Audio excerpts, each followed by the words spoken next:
ആഹാ, ഓണവെയിൽ തെളിഞ്ഞു. ഗുരുവായൂർ ആകെ ഒരു ഓണ മൂഡിലായി. ഇന്നലെ ഒരു മഴ ദിവസം എന്ന് വേണമെങ്കിൽ പറയാം. പക്ഷെ ഇന്നങ്ങനെയല്ല. നല്ല പ്രസന്നമായ കാലാവസ്ഥയാണ്. ഗുരുവായൂരപ്പന് മുന്നിലിതാ വലിയൊരു പൂക്കളം.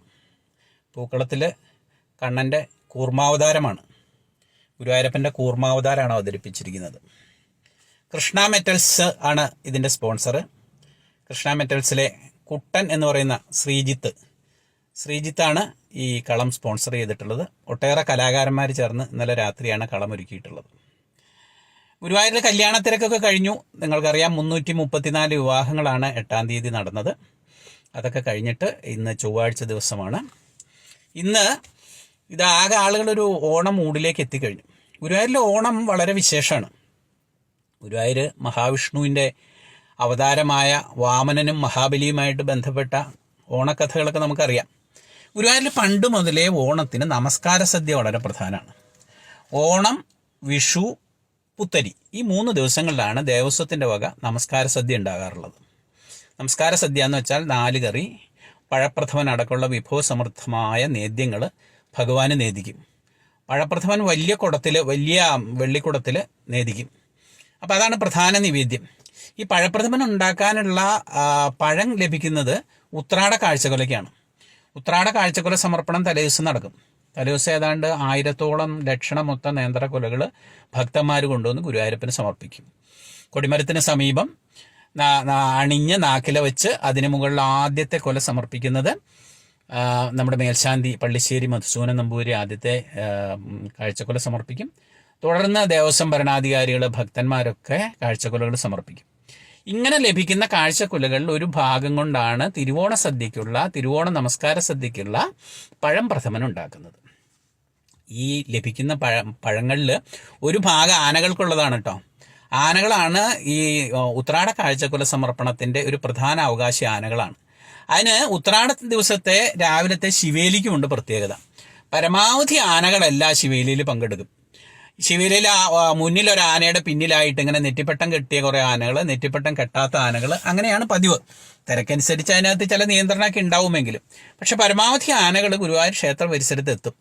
അങ്ങനെ കാത്തു നിൽക്കുന്ന ആനകൾക്ക് ഗുരുവായൂരപ്പന് ലഭിക്കുന്ന ഈ പഴങ്ങൾ, നേന്ത്രക്കൊലകൾ ഈ ആനകൾക്ക് നൽകും. പിന്നെ ഗുരുവായൂരിൽ തിരുവോണത്തിൻ്റെ ഏറ്റവും പ്രധാന വിശേഷം എന്താ വെച്ചാൽ, ഗുരുവായൂരപ്പന് ക്ഷേത്രം ഊരാളൻ മല്ലിശ്ശേരി പരമേശ്വരൻ നമ്പൂതിരി പുലർച്ചെ 4 മണിക്ക് ഗുരുവായൂരപ്പൻ്റെ സോപാനത്ത് കണ്ണന് ഓണപ്പുടവ സമർപ്പിക്കും.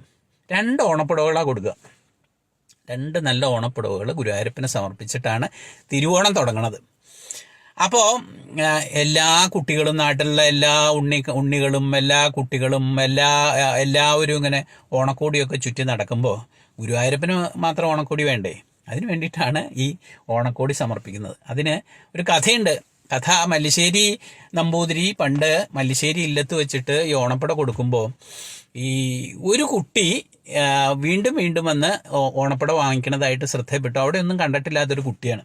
അങ്ങനെ നോക്കുമ്പോൾ ആ ഓണപ്പുട അദ്ദേഹം ശ്രീലകത്ത് കണ്ടു എന്നും ഒക്കെ പറഞ്ഞിട്ടൊരു കഥയുണ്ട്. ആ കഥയുടെ അടിസ്ഥാനത്തിലാണ് അന്ന് മുതൽ ഗുരുവായൂരപ്പൻ 2 ഓണപ്പുട സമർപ്പിച്ചു വരുന്നത്. കാലങ്ങളായിട്ടുള്ള ഒരു വഴിപാടാണ്. ഇപ്പോൾ അതിനുശേഷം ഭക്തന്മാർക്കും വേണമെങ്കിൽ ആ സമയത്ത്, അതായത് പുലർച്ചെ സമയത്ത് ഗുരുവായൂരപ്പന് ഓണപ്പുടവ സമർപ്പിക്കാം.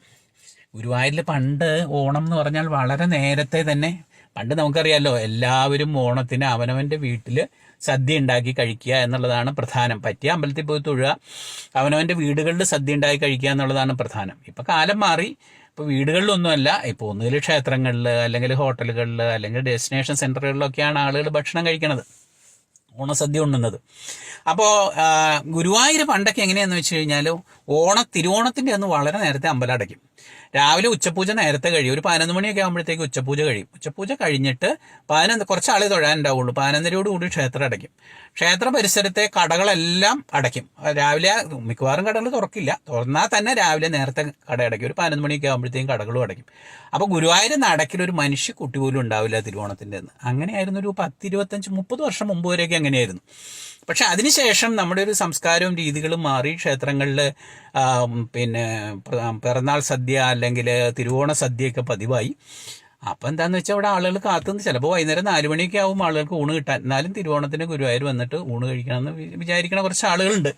ശരിയോ തെറ്റോ എന്നൊക്കെ ചോദിച്ചു കഴിഞ്ഞാൽ അങ്ങനെ പറയാൻ പറ്റില്ല. ആളുകൾ പഴയ കാലമല്ല, വീടുകളിൽ ഒറ്റയ്ക്ക് താമസിക്കുന്നവരാണ്, വയസ്സായവരാണ്. അങ്ങനെയൊക്കെ ആകുമ്പോൾ അങ്ങനെയൊക്കെയാണ്. അപ്പോൾ ഏതായാലും ഈ തിരുവോണ സദ്യ, വിഭവസമൃദ്ധമായ സദ്യയാണ് ദേവസ്വം തിരുവോണത്തിന് ഒരുക്കുന്നത്. അപ്പോൾ ഓണം അതിൻ്റെ ഒരു ഓണം മൂഡിലേക്ക് ഇതാ ഗുരുവായൂരെത്തി. തെളിഞ്ഞ ആകാശമാണ്, തെളിഞ്ഞ പ്രകൃതിയാണ്, ചിങ്ങവെയിലാണ്.